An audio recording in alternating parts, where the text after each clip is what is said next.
रावण का महाशक्तिशाली पुत्र अतिकाय आखिर कौन था? क्या वो खुद इंद्रजीत और साथ ही रावण से भी अधिक शक्तिशाली था? आप देख रहे हैं मिस्टीरियस हिंदू। तो चलिए अब करते हैं ज्ञान की बात। वीडियो में आगे बढ़ने से पहले हमारे चैनल को सब्सक्राइब अवश्य करें और बेल आइकन जरूर दबाएं।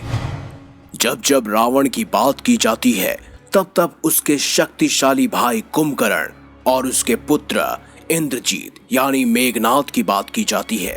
लेकिन रामायण काल के समय में रावण का एक और पुत्र था जिसका वर्णन रामायण में देखने को मिलता है।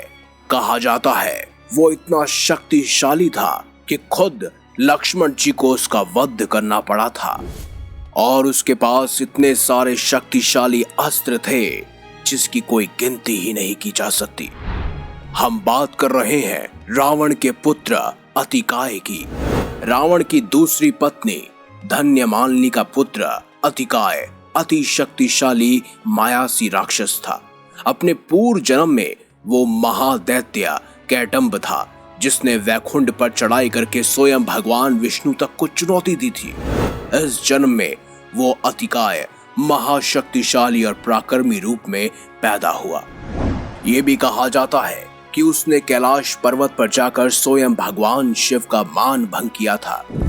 भगवान शिव इतने क्रोधित हुए कि उन्होंने अतिकाय पर अपने त्रिशूल से प्रहार किया, लेकिन उससे भी अतिकाय का कुछ नहीं हुआ। इससे प्रसन्न होकर भगवान शिव ने उसे धनुर्विद्या का ज्ञान दिया था, जिससे अतिकाय अत्यंत शक्तिशाली हो गया था। भगवान शिव ने उसे कई सारे दिव्य अस्त्रों का ज्ञान भी दिया था। कहा जाता है कुंभकर्ण की मृत्यु के बाद रावण ने स्वयं अपने पुत्र अतिकाय को युद्ध में भेजा था। अतिकाय ने युद्ध भूमि में पहुंचकर श्री राम के छोटे भाई यानी लक्ष्मण जी को चुनौती दी। लक्ष्मण जी ने भी उससे युद्ध करने की चुनौती को स्वीकार कर लिया। कहा जाता है कि अतिकाय को ब्रह्मा जी से ब्रह्म कवच प्राप्त था जो अतिकाय को दिव्य अस्त्रों के प्रहार से बचाता था। साथ ही अतिकाय के तरकस में अनेकों अस्त्र शस्त्र थे जो उसे अजेय योद्धा बनाते थे। लक्ष्मण जी और अतिकाय के बीच युद्ध शुरू हुआ। यहाँ लक्ष्मण जी 5-6 दिव्यास्त्र अपनी तरफ से छोड़ते तो अतिकाय उन तमाम अस्त्रों शस्त्रों और दिव्यास्त्रों को काट देता, क्योंकि उसके पास सभी की काट मौजूद थी। युद्ध के बीच में ही अतिकाय माया से अपने रथ को आकाश में ले गया और वहां से लक्ष्मण जी पर आक्रमण करने लगा। तब हनुमान जी ने लक्ष्मण जी को अपने कंधे पर बैठाकर युद्ध करने के लिए कहा। लक्ष्मण जी हनुमान जी के कंधे पर बैठे और हनुमान जी ने उन्हें आकाश में लेकर उनके वाहन का काम किया। उन दोनों के बीच इतना भयंकर युद्ध हो रहा था जिसे सभी देवता गण देख रहे थे, यहाँ तक कि इंद्र भी और वायुदेव भी। लक्ष्मण जी के पास अतिकाय की मृत्यु का कोई रहस्य नहीं था। ऐसे में स्वयं वायुदेव ने ही उनकी सहायता की थी। वायुदेव ने ही लक्ष्मण जी को बताया कि भगवान ब्रह्मा से अतिकाय को एक सुरक्षा कवच प्रदान है जिसे ब्रह्म कवच भी कहा जाता है, और इसकी बुनियाद पर कोई भी दिव्यास्त्र उन्हें नहीं मारता सिवाय ब्रह्मास्त्र के। वायुदेव के उपाय बताने पर लक्ष्मण जी ने ब्रह्मास्त्र का संधान किया और उसे अतिकाय पर छोड़ दिया।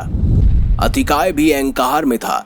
उसे लगा कि ब्रह्म कवच इस ब्रह्मास्त्र को निष्फल कर देगा, लेकिन उसी समय वो ब्रह्मास्त्र ब्रह्म कवच को चीरता हुआ अतिकाय के प्राण ले गया। वो रथ सहित भूमि पर गिर पड़े और उनके प्राण चले गए। इस प्रकार रावण का महान पुत्र अतिकाय स्वर्गलोक को प्राप्त हुआ। कहा जाता है कि अतिकाय इतना शक्तिशाली था कि बड़े से बड़े देवता भी उसके आगे घुटने टेक देते थे। तो क्या आप जानते थे कि अतिकाय रावण का दूसरा पुत्र था?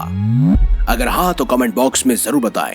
अगर नहीं तो ये जरूर बताएं कि आपको ये जानकारी कैसी लगी।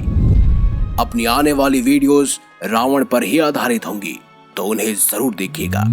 तो मिलेंगे अगली बार एक नई खास वीडियो के साथ। तब तक के लिए देखते रहिए संपूर्ण ज्ञान का केंद्र बिंदु मिस्टीरियस हिंदू।